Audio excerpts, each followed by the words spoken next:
It's about 20 days into this war. It's hard not to take a moment to reflect on it.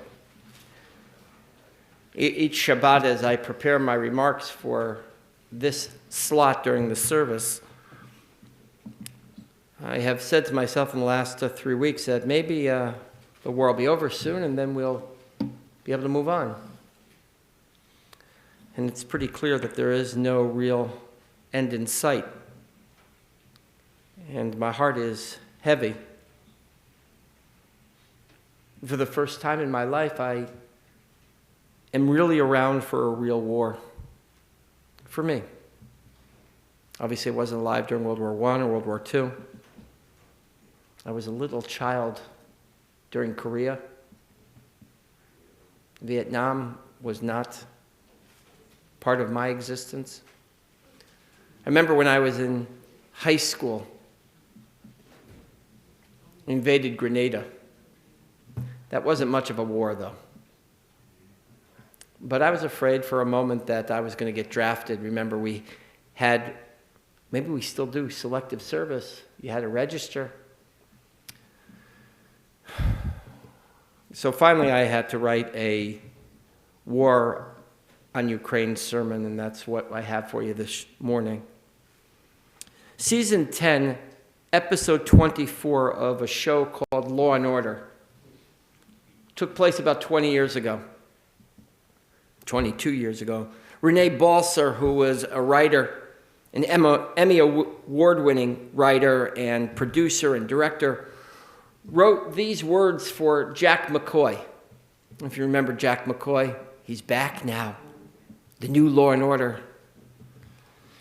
And they were to be delivered in his typically acerbic way. But this time they were to be delivered in front of the Supreme Court. The case was of a Chilean colonel who was convicted of the murder of a New Yorker who was working with the communists during the Pinochet military coup.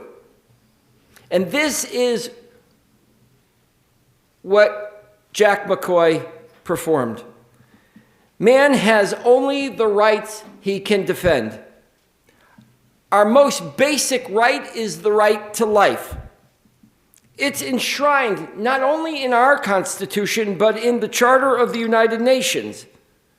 The prohibition against taking a life is found in our most ancient texts and in the statutes of every nation. Every murder, whether it be in Brooklyn, Santiago, Rwanda, or Kosovo, demands punishment by whatever legal means are possible. Otherwise, the right to life is just an empty promise. The law against murder applies to all, no matter the perpetrator, the victim, or the country in where that murder is committed.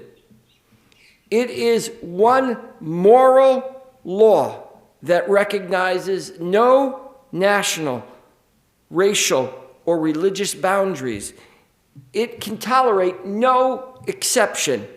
There is one law. And when that law is broken, it is the duty of every officer of the court to rise in defense of that law and bring their full power of diligence to bear against the lawbreaker. Because man only has those rights that he can defend. Only those rights. It's difficult to hear those words and not think of the situation that's going on in the Ukraine. The phrases crimes against humanity comes to mind quickly, and not without comparison to Rwanda, to Syria, and of course, the Holocaust.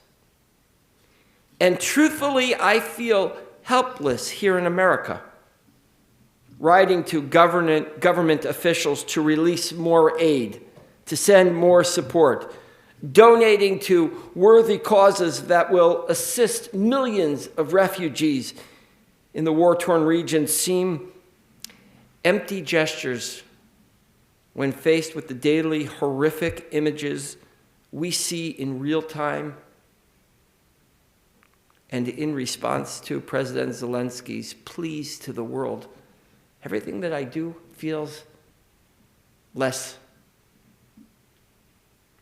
And we are all too familiar with the emptiness of sending thoughts and prayers to the people of the Ukraine. We watch, we attend rallies and protests, but we feel the futility of standing and yelling into the abyss while another Stalin, another Hitler, this time named Putin, steps into the role as tyrannical sociopath, this time with nuclear weapons in his back pocket and on the tip of his tongue.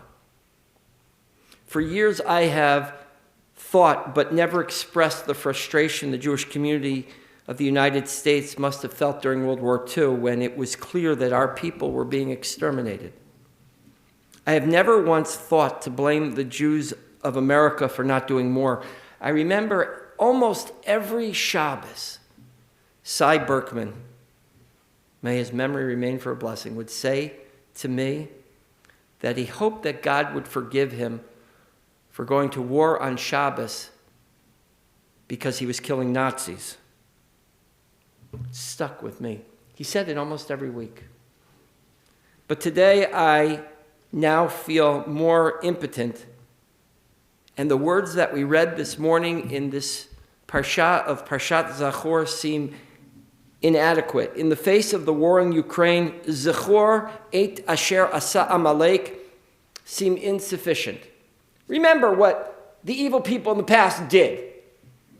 In getting ready for Purim this coming week, we read, Zachor et asher asa lecha Amalek b'derech b'tzeitchem mitzrayim. Remember what Amalek did to us in our most vulnerable moment as we left Egypt. As we made our way on our journey to the Holy Land, just beginning to get our feet under us as a nation, we were attacked by Amalek. The Or HaChaim points to Amalek as a unique kind of sickness in the world, a unique kind of evil, says the Or HaChaim. Remember what Amalek did to you when he says the reason the Torah singles out Amalek is because this nation was unique in attacking the Israelites by seeking them out, not even knowing where they were to be found. Just as an eagle flies far and wide to search for its prey, Amalek searched far and wide through hundreds of miles in the desert to find the Israelites and to destroy us. You can't help but see that image. As Ukraine becomes surrounded, and cities are isolated, and people go hungry, and hospitals are bombed. I can't help but hear the words of our modern Mordechai, President Zelensky, when at the beginning of this world war, he reached out to the world, and specifically the Jewish people, saying the following, I'm now addressing all the Jews of the world. Don't you see what's happening? That's why it's important that millions of Jews around the world not remain silent right now. Nazism is born in silence. So shout out about the killings of civilians. Shout out about the murders of Ukrainians. And then he continued, we were bombed last night in Kyiv. And we all died again at Babi Yar from the missile attack, even though the world pledges never again. And then his most powerful line, you are killing the victims of the Holocaust again. The place where hundreds and thousands of Jews come each year to pray. After that, they attack Babi Yar. You see, the Russians built a park there, he said, to erase the true history of what happened at Babi Yar. This is beyond what will be next of Babi Yar. They know nothing about our capital, about our history, but have an order to erase our history, erase our country, erase us all. And then he said, but we won't let them. Zichor et asher asa lecha Amalek. Remember what Amalek did to the Israelites. Remember what Putin is doing to the Ukrainians. And it won't stop. I'm reminded of a text by a colleague of mine, Rabbi Eli Garfinkel. It's a story in the book of Daniel, chapter 5. There we learn that the king of Babylonia, King Belshazzar, was a drunken tyrant, really no different than his father, Nebuchadnezzar.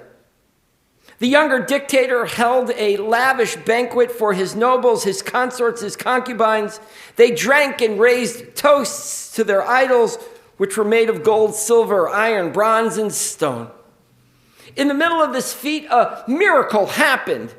Verse 5 says, the fingers of a human hand appeared and wrote on the plaster of the wall of the king's palace opposite his lampstand. So the king could see what the hand had written. The king was terrified and confused by this miracle, and he offered wealth and power to any of his wise men who could interpret the writing on the wall. None of them could read it and translate it until a small Jew named Daniel came forward. He decoded the dream, and he was brought before the king. King Belshazzar offered him a royal status and riches if he could translate the writing on the wall.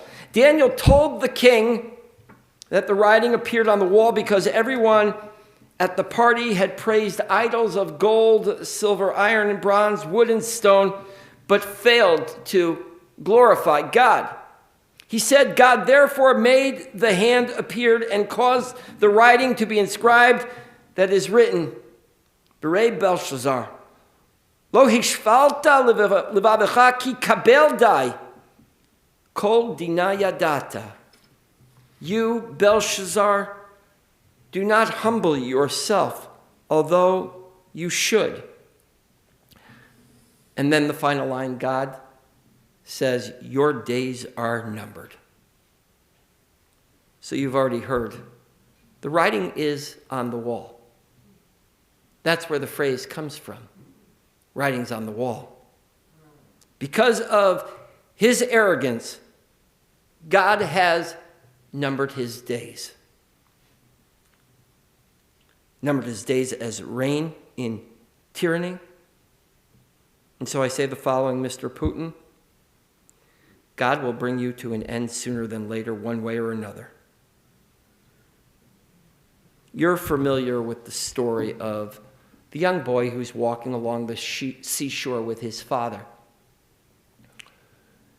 And there are tons of starfish on the shoreline. Father picks up one of the starfish and throws it back into the ocean.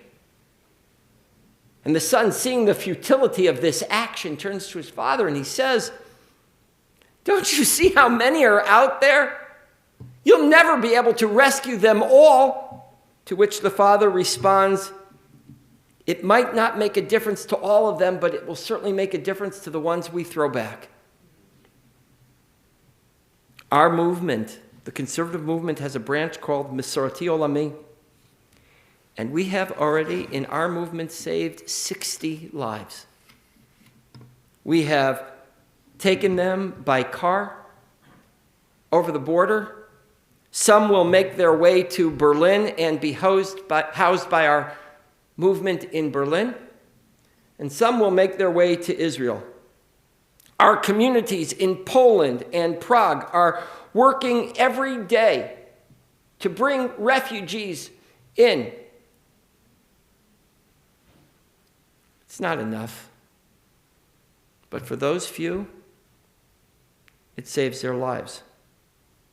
I wish I had more that I could offer you this morning, other than the thousands of organizations that are coming to the aid of those people who are suffering every day.